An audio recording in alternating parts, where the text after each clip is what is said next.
Muy bien, muy buenos días. Vamos a comenzar en esta mañana un nuevo estudio de esta serie, Enfrentando a mis gigantes.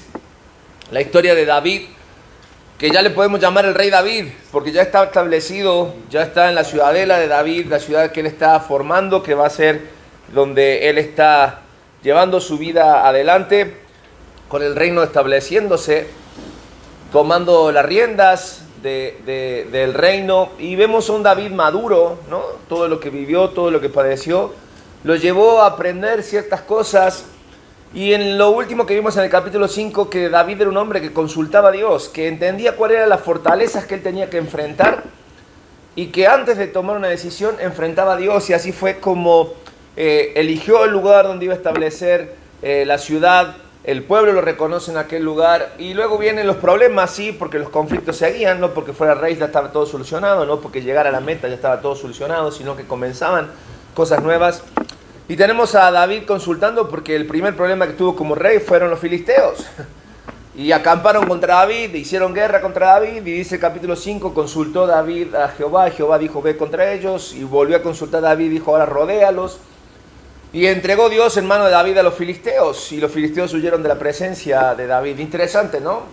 Pero después de esto llega 2 Samuel capítulo 6, y David tiene una idea genial, ¿sí? Porque es para celebrar la idea que tiene David. ¿Por qué digo esto? Porque el capítulo 6 de 2 Samuel nos dice que David tiene la idea y la consuma y la lleva adelante de traer el arca, que es la presencia de Jehová para el pueblo de Israel, a un lugar específico que David había hecho construir, o que una carpa, una tienda que él había levantado para que estuviera allí la carpa, en la carpa el arca de Jehová, la presencia de Dios. ¿Pero por qué la hace traer? Bueno, porque 20 años atrás el pueblo de Israel había perdido el arca en manos de los filisteos, la cual estuvo 7 meses en manos de los filisteos, y pasaron cosas muy feas en el pueblo de los filisteos. Entonces los filisteos dijo, ¿saben qué? Te la devolvemos.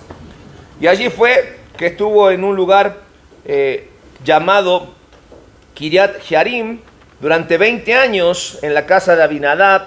Y Israel había aprendido lastimosamente a vivir sin la presencia de Dios en el centro, no solamente de su vida nacional, sino que su vida espiritual. Entonces cuando David empieza a establecer su reino y empieza a poner orden, tiene esta idea de traer el arca. Y el relato del capítulo 6 nos dice que David pone en marcha su plan. Pone en marcha su plan. Y decimos que es una buena idea porque creo que estaba bien encaminada. Pero cuando tenemos grandes ideas para Dios, no tenemos que perder el enfoque de cómo llevar a cabo esas ideas que tenemos. Y no debemos olvidar algo importante: consultar a Dios cómo ejecutar eso. Bueno, pero ¿qué podía pasar si David hasta aquí había aprendido que tenía que consultar a Dios? Pero antes de entrar en materia y de lleno en el estudio, quiero que nos hagamos 2 preguntas importantes para poder analizar lo que viene y poder aterrizar las ideas principales para nuestra vida. Y tienen que ver con que cuando nosotros tenemos el desafío por delante de hacer algo que pensamos que puede agradarle a Dios, debemos preguntarnos si realmente quiero hacerlo, y si quiero hacerlo, si estoy dispuesto a hacerlo como Dios quiere que lo haga. ¿Por qué? Porque uno de los gigantes que podemos enfrentar a la hora de hacer algo grande para Dios o hacer algo para Dios es el gigante que enfrentó David, que hoy lo conocemos o lo vamos a llamar el gigante de la falta de temor a Dios. La pérdida que puede haber en la vida de todo hijo de Dios, de ese temor reverente a Dios. Y mira, podemos seguir asistiendo a la iglesia, podemos estar participando de ministerios, podemos realmente estar sirviendo, hablando de Dios, pero todos corremos el riesgo de deslizarnos y perder el temor a Dios. ¿Por qué? Porque perder el temor de Dios o a Dios, ¿sí?, no siempre comienza cuando nosotros dejamos de creer en Él, sino que muchas veces en nuestras vidas comienza cuando seguimos creyendo en Él, pero dejamos de tomarlo en serio. Es decir, dejamos de vivir con una conciencia profunda de quién es Dios, de su santidad y de su autoridad hasta el punto de comenzar a tratar a Dios como muy normal, como algo que podemos hacer todos los días sin darle la verdadera relevancia que tiene en nuestras vidas. Por eso la historia de David nos va a enseñar a que nosotros debemos aprender a vivir reverencialmente delante de Dios y con alegría en su presencia. ¿Por qué digo esto? Vamos a leer 2 Samuel capítulo 6, los primeros versículos, para entender de qué se trata esto de perder, o cuáles son las señales en mi vida que podemos identificar que estoy perdiendo el temor a Dios. Oye, David tiene una gran idea, ¿no? David tiene una idea tremenda: llevar el arca a la presencia de Dios otra vez al medio del pueblo para que allá pase todo fuera mejor. Es más, eso era fiesta, porque David iba avanzando, estaba todo muy bien. David tiene, en la genialidad que se le ocurre, David dice, ¿sabes qué? Llama a la concesionaria y le dice, mándame el último carro que tengas, el que nadie tenga, el último modelo. Mándamelo porque tengo que llevar algo importante. Eso es bueno, eso es muy bueno, algo que nadie usó antes. Y ahí van los hijos de Abinadab, que estaban acostumbrados, porque ya tenía 20 años, el arca en su casa, y ahí van los dos escoltando el carro, guiando los bueyes y todo bien. Pero de repente, no sé si andaban en Guadalajara o no, hay un bache en la calle, me explico, y de repente el arca o el carro hace una de estas, que nos pasa cuando agarramos un bache, y se va a caer. ¿Qué harías tú en lugar de Usa? Haría lo mismo, ¿no? ¿No es un poco injusto Dios con esto? ¿Qué culpa tiene Usa? Si lo que hizo fue sostener para que no se cayera. ¿Qué hubiese preferido Dios? ¿Que el arca se cayera y se rompiera? ¿Por qué tanto celo de parte de Dios? Bueno, es que hay algo que nosotros no sabemos o no queremos recordar. Pero Dios había dado instrucciones claras y específicas de cómo el arca tenía que ser transportada. Y en ningún momento había dicho que tenía que ser puesta en un carro nuevo tirado por bueyes. No, Él había dicho que tenían que ser levitas, ¿sí? 4 levitas que pasaban un poste entre 4 argollas de oro que tenía el arca y la tenían que llevar sobre sus hombros. Así tenía que ser transportada el arca de Jehová.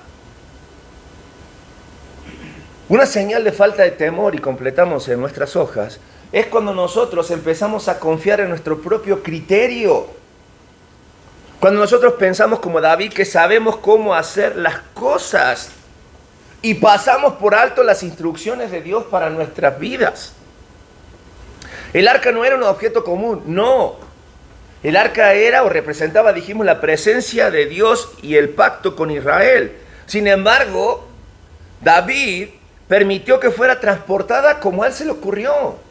En un carro nuevo, con 4 bueyes. Y eso genera un daño colateral. Porque ¿qué culpa tenía Usa? Usa no hizo nada malo. Usa no hizo nada malo. Pero también la muerte de Usa nos deja algo por lo cual reflexionar. Sobre cuáles son las consecuencias cuando nosotros desobedecemos. Es que Usa no tuvo nada que ver. Bueno, es que ahí estaba y fue la señal. Fue el que tuvo que extender las manos. Y no para decir, él es el culpable y a él lo acusamos. No, sino para mostrarnos que el problema había comenzado antes, cuando se decidió transportar el arca como se decidió transportar. Esto nos recuerda, varones, que muchas veces nuestras decisiones rara vez nos afectan solamente a nosotros. También afectan a nuestro entorno. Afectan a nuestras familias, a nuestros hijos, a quienes están cerca de cada uno de nosotros. El problema no fue que Usa tocara el arca, no. El problema comenzó cuando David quiso hacer algo para Dios, pero no se detuvo, como lo había hecho antes, a preguntarle a Dios. El relato comienza que él junta a 30,000 elegidos, ya confiando, quiero pensar, que David en un lapsus, por hacer las cosas, venía de estar seguro de que Dios le había entregado a los filisteos, entonces el favor de Dios está para conmigo. Entonces, si yo me permito hacer algo, seguramente Dios me va a dar la aprobación porque estoy cerca a Él. Pero una cosa son los filisteos y otra cosa es el arca de Dios. Y así comienza en la vida de David y muchas veces en nosotros un proceso muy peligroso en la vida espiritual. Y es cuando dejamos de consultar a Dios porque creemos que ya sabemos qué hacer. No quiero acusar a David y decirle, uy, David, se te subió el trono a la cabeza, ya no estás pensando. No quiero acusarlo así. Pero tampoco quiero justificar de que llegó al lugar donde tenía que estar y ahora se va a mandar solo. No pasa eso. Más allá de que mis intenciones pueden ser buenas, como la era de David al traer el arca, tenemos que preguntarnos si lo que voy a hacer está bien. Porque si no caemos en el exceso de confianza. Bueno, podemos justificarnos y decir, bueno, es que ya yo soy así. Dios está conmigo. Dios conoce mi corazón. Todos lo hacen de la misma manera. No veo cuál es el problema. Aparte lo estoy haciendo para Dios, ¿qué puede salir mal? Y empezamos a generar esa confianza en nuestras vidas. Pero la pregunta es, y como hombre íntegro que buscamos ser, la pregunta que debemos hacernos es, ¿quiero realmente hacerlo para Dios? O como dijimos, ¿pero estoy dispuesto a hacerlo como Dios manda? ¿Como Dios lo marcó? ¿Como Dios lo señaló? ¿Qué efecto va a tener eso sobre mí? ¿Y qué efecto va a causar en la vida de otras personas? Primera de Samuel, capítulo 15, versículo 22 en sus hojas. El contexto es, Saúl le urge ofrecer sacrificio para ir a la guerra y de repente Samuel se demora. Entonces Saúl decide hacer lo que no debe de hacer porque lo tenía que hacer Samuel. Y en medio de ofrecer ese holocausto, ¿quién? Aparece Samuel. Entonces Saúl dice, lo que pasa es que tú no venías y yo creo que hice lo correcto porque pues eso es lo que Dios manda. Sí, pero no es la forma correcta. Saúl, entiéndelo. Entonces deja este versículo, 1 Samuel 15, 22, ¿quién lo lee en voz alta, por favor? Se complace Jehová tanto en los holocaustos y víctimas como en que se obedezca a las palabras de Jehová. Ciertamente el obedecer es mejor que los sacrificios y el prestar atención que la grosura de los carneros. Fíjate, ofrecer sacrificio a Dios estaba bien, pero lo tenía que hacer ¿quién? Samuel. ¿Por qué sabemos esto? Porque el versículo dice que ciertamente el obedecer es mejor que los sacrificios. Proverbios capítulo 14, versículo 22, va a escribir el sabio, hay caminos que al hombre le parecen derechos, pero su fin es camino de muerte. Y es una advertencia dura. ¿Por qué? Porque nuestra percepción de las cosas, humanamente hablando, generalmente tiende a engañarnos. Algo que parece que es correcto, que es lógico o que realmente conviene hacerlo, nos puede llevar en dirección equivocada. ¿Por qué? Porque no es lo que Dios dijo. Porque no es lo que Dios mandó. Por eso, el gigante que muchas veces enfrentamos cuando nosotros escuchamos o hacemos o ponemos en práctica nuestro criterio, nuestra forma de pensar, es el orgullo. ¿No? Es el orgullo. Porque, mira, David empieza a mostrar ese indicio de orgullo al empezar, y fue una debilidad durante el reinado de David, el hecho de presumir la cantidad de gente que estaba con él. Elige 30,000 escogidos, ¿no? Todo eso empezó en la cueva de Adulán. Empezaron a estar con él gente que lo empezó a seguir. Más adelante va a ser un censo. Cosas que afectaban a David, que tienen que ver con el orgullo. Por eso hoy como hombre tengo que empezar a pensar como Dios quiere que realmente piense y ponerme criterio bajo el pensamiento y la voluntad de Dios. Por eso hoy nos preguntamos, ¿hay algún área en nuestras vidas en la que estamos diciendo, yo sé lo que hago? Yo realmente tengo el control de esto, cuando Dios realmente te está dejando claro qué es lo que tú tienes que hacer. Tal vez sea en tu matrimonio, sea en tu trabajo, sea en tu sexualidad, sea con tus vicios, con tu carácter, con tu forma de hablar, en la manera que tratas a tu familia, a tus hijos, en la relación con Dios, en la relación con tu iglesia o con la iglesia. Mira, hombre, no nos confundamos, pero la intención correcta nunca convierte la desobediencia en obediencia. Jamás.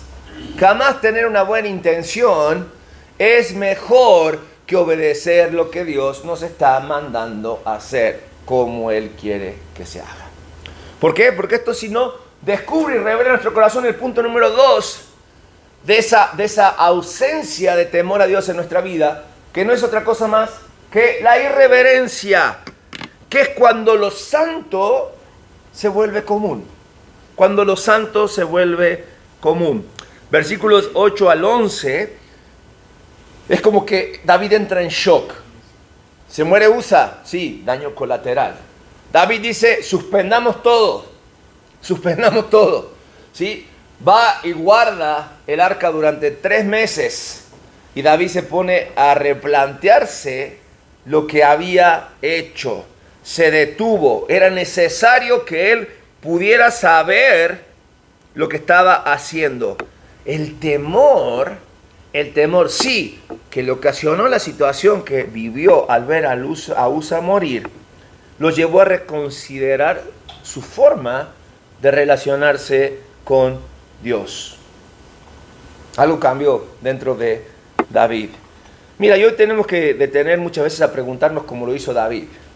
Y realmente replantearnos nuestras vidas que si hemos o estamos perdiendo el temor de Dios. Y mira, no es que necesariamente hayamos dejado de creer en Dios. No.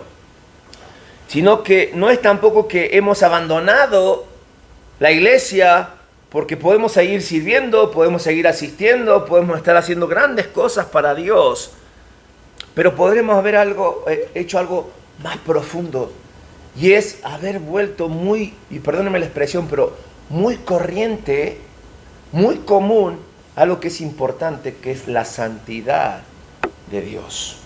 A lo que Dios llama santo. Cuando hablamos de temor de Dios, voy a abrir este paréntesis para explicar. No hablo simplemente del miedo que un Dios creador todopoderoso genera sobre nosotros, criaturas de Dios, insignificantes y pequeños, sino que también hablo de aquel temor que llega a nuestras vidas cuando comenzamos la relación con Dios a través de la persona de Jesucristo y tenemos la capacidad de entender cómo Dios piensa, a lo que Dios llama bueno, a lo que Dios llama malo, cuáles son sus instrucciones, y permiten que nosotros tengamos una relación que antes era imposible por nuestra condición de pecadores y que ahora Dios la hace posible porque así lo designó a través de su gracia, su misericordia y sacrificio de Cristo. No sé si entendemos esta parte, ¿no? Yo, totalmente separado de Dios por el pecado que está en mí, que está bien, no lo elegí, lo eligieron por mí, pero la Biblia dice que todos somos pecadores. De repente Dios se acerca a mí a través de Jesucristo, abre la puerta de la gracia, marca mi vida con el Espíritu Santo, me hace salvo porque a Él le plació que fuera salvo y ahora tengo una responsabilidad, vivir en el temor de Dios. El problema es que nosotros muchas veces, como David, necesitamos la crisis para volver a tomar a Dios en serio, porque nos acostumbramos. Y lastimosamente pensamos que Dios está ahí, va a estar siempre para mí, para sacarme de las broncas, para probar mis planes, para hacer lo que yo quiera. Pero David también, que me había empezado a pensar así, de repente se dio cuenta que una decisión va más allá y afecta a otros. Con el paso del tiempo, hombre, nosotros también podemos acostumbrarnos.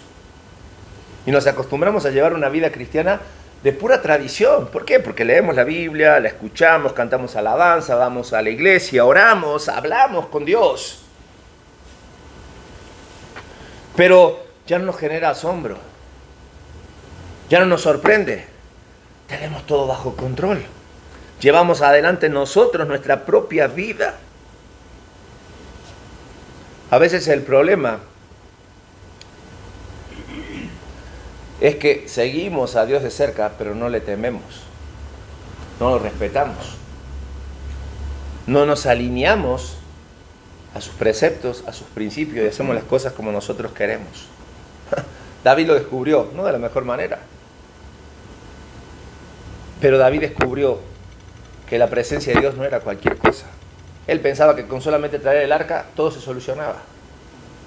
Pero Dios le está mostrando, no, es algo mucho más profundo. Por eso hoy, como hombre, debemos preguntarnos, ¿todavía te asombra la santidad de Dios? Y no te estoy diciendo ese Dios inalcanzable. No, ese Dios que permite que nosotros tengamos una relación con Él. Pero es un Dios que es santo, santo, santo. Y que claramente la palabra de Dios dice que ante Él no habita ni habitará jamás el pecado ni ninguna cosa inmunda. Entonces, cuando perdemos el temor a Dios, es decir, empezamos a negociar con aquello que antes nos avergonzaba, estamos dando señales claras de que estamos perdiendo esa relación con Dios, ese temor a Dios. ¿Por qué? Porque antes lo que nosotros sabíamos que era pecado, ahora lo empezamos a llamar debilidad. Es que soy débil. Es que no pasa nada. O lo que antes confesábamos como pecado, arrepentido delante de Dios, ahora lo empezamos a justificar. ¿Qué tanto es tantito? ¿Me entiendes? Lo que antes nos confrontaba, lo que antes se nos venía y realmente hacía bajar nuestra cabeza, ahora lo confrontamos, no solamente lo confrontamos, sino que lo ignoramos. No pasa nada. No pasa nada. Mira, muchos autores coinciden en que de esta situación que vivió David y este tiempo que David se pasó para reflexionar, salió la inspiración del Salmo 24. Vamos al Salmo 24. El Salmo 24 es una obra preciosa de un corazón que entiende el valor de la presencia de Dios y que sobre todas las cosas entiende que la presencia de Dios no es para cualquiera. ¿Por qué digo esto? Fíjate lo que dice el Salmo 24. De Jehová es la tierra y su plenitud, el mundo y los que en él habitan, porque él la fundó sobre los mares y afirmó sobre los ríos. Versículo 3 dice, ¿quién subirá al monte de Jehová? ¿Y quién estará en el lugar santo? Todos juntos, ¿qué dice? El limpio de mano y puro de corazón, el que no ha elevado su alma a cosas vanas, ni jurado con engaño. Si lo escribió o no en esa época, va muy ad hoc a lo que David está viviendo. Él pensó que podía hacer las cosas como él quería, pero se dio cuenta que la presencia de Dios va más allá de un arca, va más allá de un edificio, va más allá de mis caprichos. Es claramente entender que si realmente yo puedo vivir una vida coherente con el Dios cuya presencia digo que estoy buscando. Porque todo lo demás que tú hagas a tu manera es religión y vana, hueca, humanismo, espiritualidad que hoy está tan de moda, satisfacción momentánea, justificación de culpas. Porque no se trata solamente de venir a la iglesia, de levantar las manos, de cantar alabanza. Se trata de cómo vivimos cuando nadie me está mirando. De cómo llevo adelante mi relación con Dios. David está aprendiendo y nos está enseñando que no basta con querer estar cerca de la presencia de Dios, sino que tenemos que aprender a vivir correctamente delante de ella y en ella. Va a escribir, tiempo después, Salomón, en Proverbios, capítulo 1, versículo 7, que el principio de la sabiduría es, ¿qué cosa? El temor de Jehová. El temor de Dios claramente no es vivir aterrorizados por quién es Dios, sino que significa reconocer quién es Dios y quiénes somos nosotros delante de Él. Y este versículo dice que un hombre comienza a vivir sabiamente cuando deja de tratar a Dios como alguien común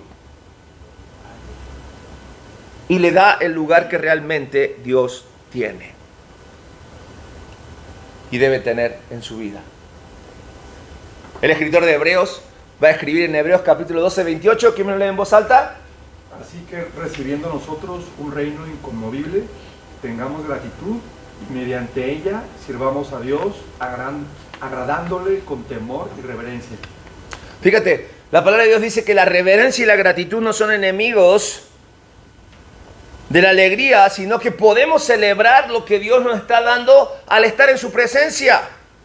Y es interesante esto, Porque el temor de Dios no es aquello que nos aleja de Él, sino que nos enseña cómo debemos acercarnos correctamente.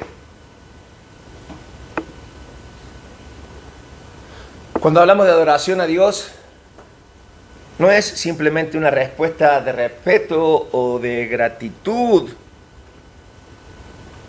sino que también es obediencia delante de Dios. Por eso como hombres reflexionamos y pensamos en nuestra vida qué cosas que antes considerabas pecado, ahora consideras como parte de ti, como forma de ser en tu vida, que has normalizado del pecado en tu vida. ¿Qué cosas? Voy para allá, no está bien. ¿Qué cosas espirituales se han convertido en rutina en tu vida? ¿Por qué digo esto, hombres? Simple. Porque cuando dejamos de asombrarnos delante de Dios, comenzamos a acostumbrarnos al pecado. Comenzamos a acostumbrarnos al pecado. Perdón, Marcos, ¿ibas a decir algo? Hoy en día a lo bueno le decimos malo y a lo malo le decimos bueno. No es solo de ahora, creo que... Pero hoy está más marcado. Claro. Sí, hoy dices, no pasa nada. La sutileza del mundo, ¿se acuerdan cuando apareció el yin yang? La cultura asiática. Esa mitad blanca y mitad negra, Sí. donde el negro tenía un punto blanco y el blanco tenía un punto negro. Bueno, de una forma muy sutil, de una forma muy agradable, de una forma muy simpática, te presentaban una forma de pensar donde todo lo bueno tiene algo de malo y todo lo malo tiene algo de bueno y hay que encontrar el equilibrio. Y nos reíamos y decíamos qué original, ¿verdad? Pero empezamos a normalizar ese pensamiento y nos damos cuenta que no tiene nada original, sino que tiene una intención oculta donde el mundo vive así. Y el mundo hoy normalizó el pecado, el mundo institucionalizó el pecado, el mundo legalizó el pecado. Y ya a lo malo ya no se le llama bueno, lo malo es malo y está bien. ¿Me entiendes? Y lo bueno tiene más de malo que lo malo de bueno el día de hoy. Debe que tengamos mucho cuidado.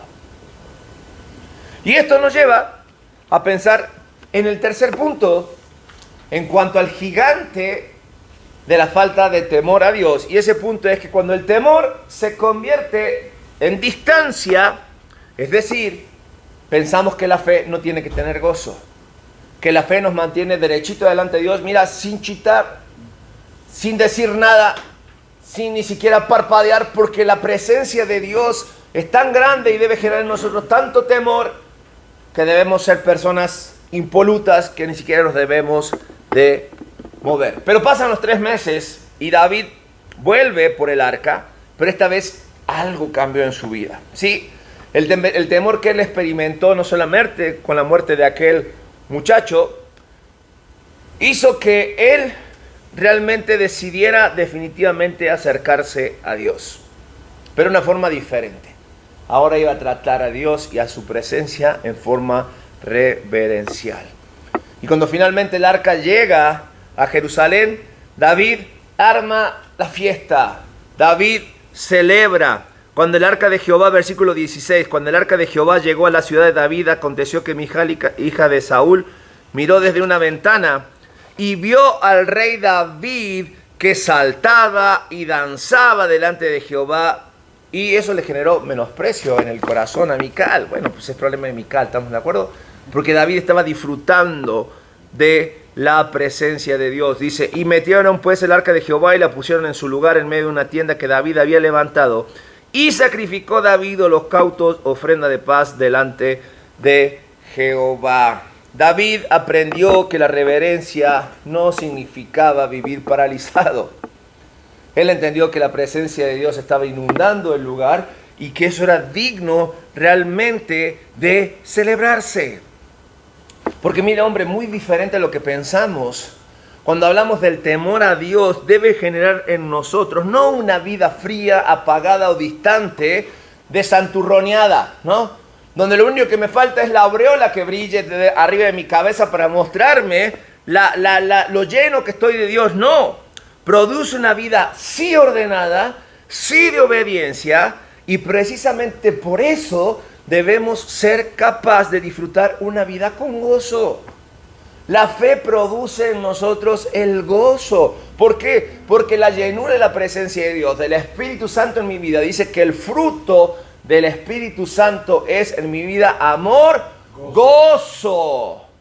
Gozo, ¿me entiendes? Paz y todo lo que sabemos del fruto del Espíritu Santo. Por eso, lo primero que tuvo que aprender David y que nos dice que nosotros tenemos que aprender es a temer correctamente delante de Dios. Yo sé que esto a veces puede generar cierto choque en nuestra cabeza de entender qué significa temor. Si es que le tengo que tener miedo a Dios y no puedo hacer nada, entonces mejor me quedo sin hacer nada. O ese temor reverente que me lleva a admirar a Dios y querer ser como Él y vivir como Cristo. Bueno, tiene de las dos cosas. Tiene un poco de las dos cosas. Porque cuando yo decido obedecer es porque reconozco que es un Dios grande, de temor, creador de todas las cosas, que si Él decide chascar los dedos y que mi vida termina aquí, lo va a hacer. ¿Por qué? Porque Dios es amor, sí es cierto. Pero es también justicia, es juicio, es ira. Todas esas cosas, todos esos atributos de Dios están en Él y los puede hacer válido en mi vida como Él quiere y cuando Él quiere.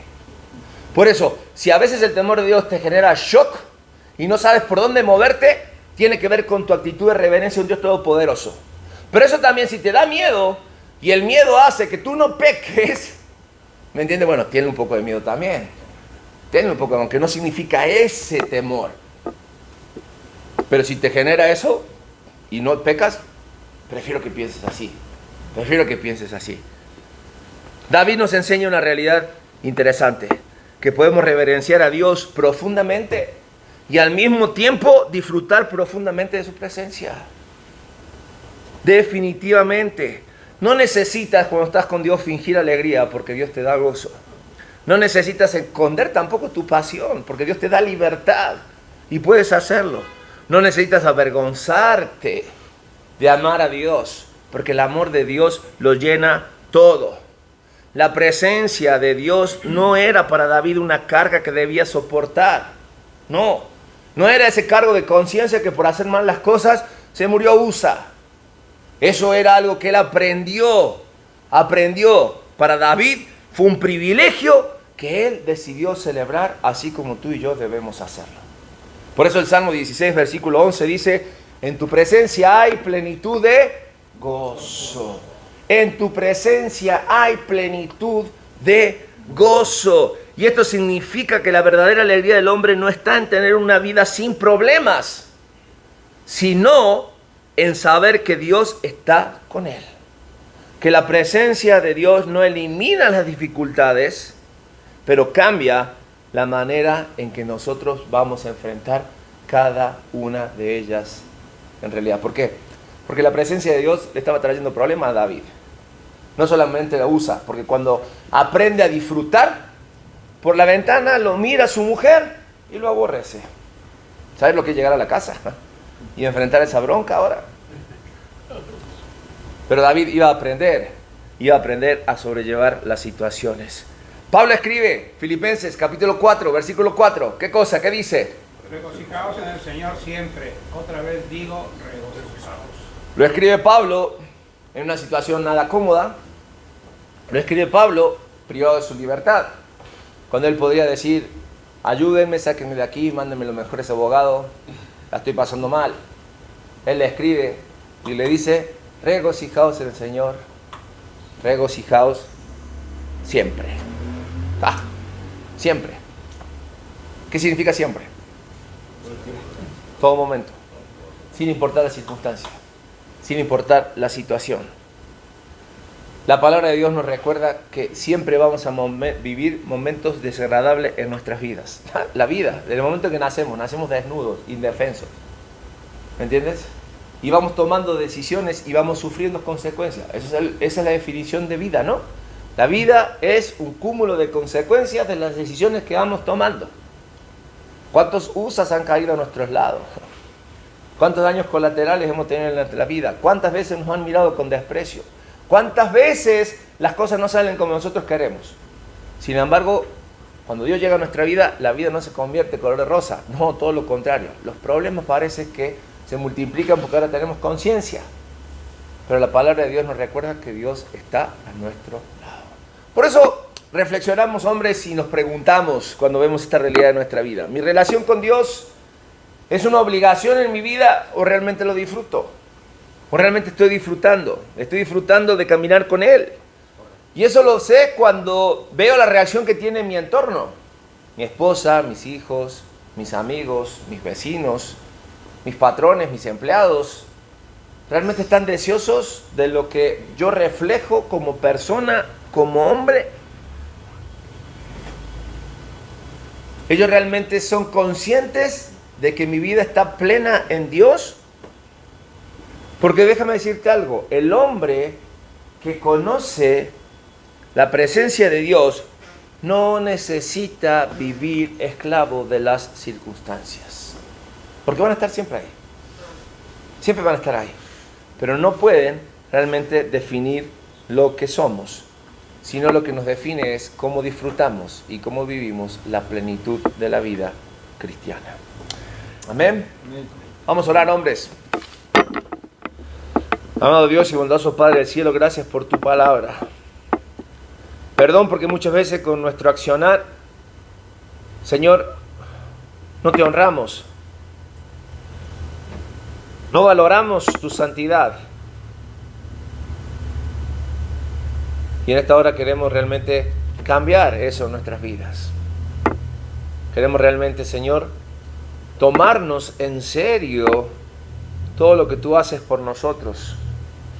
Tu palabra está llena de todas las instrucciones que nosotros necesitamos para vivir una vida ordenada, que te honre a ti en un verdadero temor hacia ti.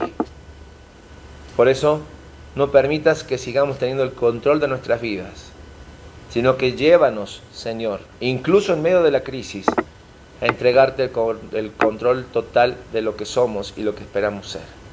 En nuestra oración es el deseo de nuestro corazón y lo hacemos en el nombre de Cristo Jesús. Amén y